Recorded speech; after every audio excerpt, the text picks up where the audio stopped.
Hi guys, welcome back. So I've got two students and friends of mine, and they're going to help me demo some hip openers.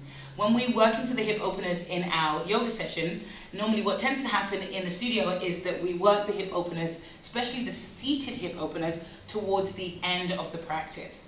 And this is important because by that point the body is warm, and when we work into forward bending, it can require a lot on the rotation of the pelvis, but also making sure that the back muscles are open enough for it, the inner groins are open enough for it, because otherwise you can pull in your lower back and tweak your knees and your ankles and so forth.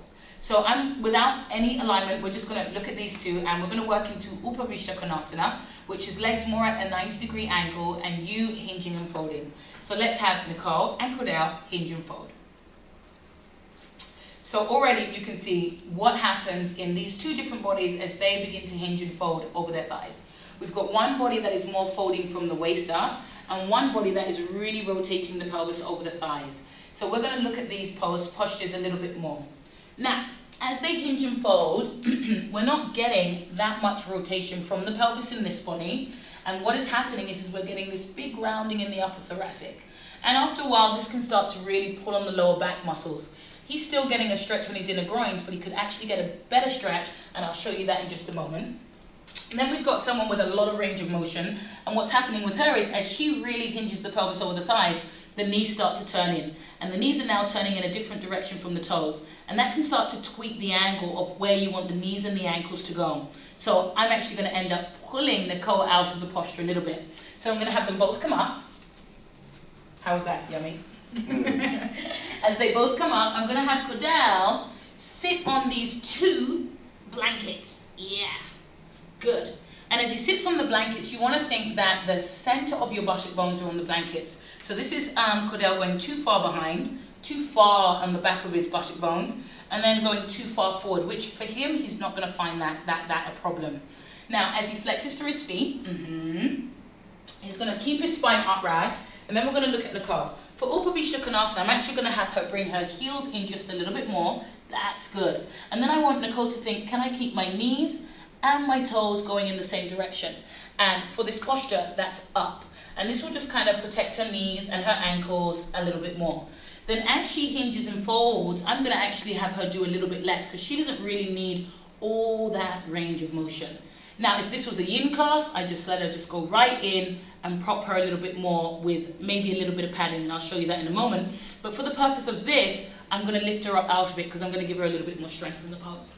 Now, as Cordell begins to hinge and fold, he's going to start to reach his fingers forward. And as he reaches his fingers forward, he's going to pull his sternum forward.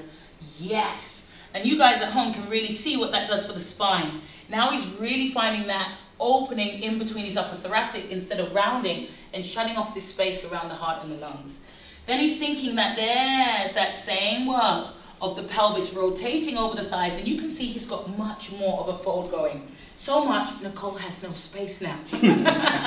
So Cordell's going to come all the way up, and now we're going to work Nicole a little bit more. As we work Nicole into this posture, you know what I'm going to do, Cordell? I'm going to have you come up just for a moment, and I'm going to take these blankets. And now with Nicole, I could use a block, but what I'm going to have her do is I'm going to have her hinge and fold. And as she hinges and folds, this is going to take her out of the big anterior tilt.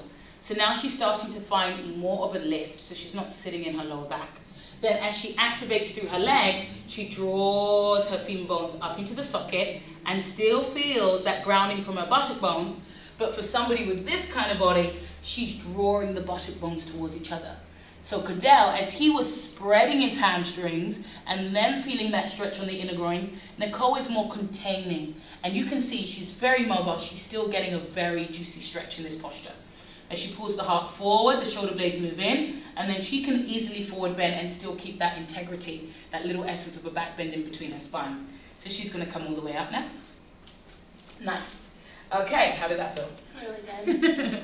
Good stuff. All right, so now we're going to give Cordell back his blankets, taking them away from him. And as he comes and sits on his blankets again, we're going to work into another forward fold. So we're going to work into Baddha Konasana. So both of them are going to bring the soles of their feet together in Baddha Konasana. And already you can see that Nicole has a lot of range of motion from the way her femur bones rotate in her hip socket. And we've established that Cordell has a lot more strength, so his are not as open. Now what tends to happen is, let's have you both hinge forward. We can see that hinging, folding from the waist, and then we've got this lengthening out of the side body and rotating from the pelvis over the thighs. So from the coast posture, I'm not going to do very much. I'm not going to change her at all, but I'm going to tell her to roll her inner groins to the ceiling, and send the buttock flesh down.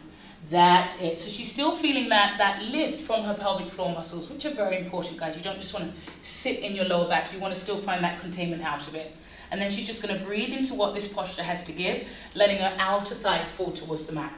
Now there's two ways someone like Cordell can do this. He can keep his spine tall, he's going to come up and not fold as much, or he can take his elbows, a little bit like what Nicole was doing, to his outer thighs and let the thighs soften without digging into his thighs. You don't want to go too much because then it will start to really overwork into the adductor muscles where we're stretching.